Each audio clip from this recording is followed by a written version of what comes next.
It was not quite a show of unity. As immigration ministers lined up after their meeting, one was singled out for her absence. It is unfortunate that the province of Ontario is not part of the communique. I see the minister is in the room but not joining us at the podium. Lisa MacLeod, minister responsible for immigration in Premier Doug Ford's new Ontario government, walked out of the meeting. Ottawa and the province in a bitter feud over asylum seekers, the thousands of people who have surged into Canada, mostly at one unofficial crossing in Quebec. Ontario has called them illegal border crossers and called the whole situation a mess.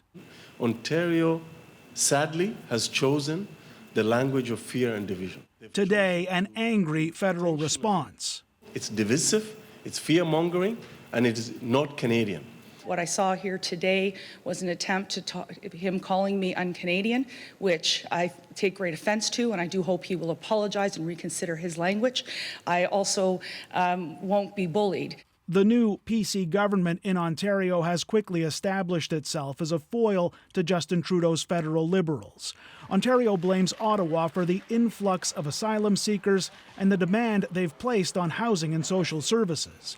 Ottawa has pledged $50 million in assistance, $11 million of that for Ontario. The province says that's not nearly enough. I'm simply asking them to fix the problems that they have created with their federal policies. As Ontario and Ottawa argue, the federal government says the number of people coming into Canada at irregular border crossings is on the decline.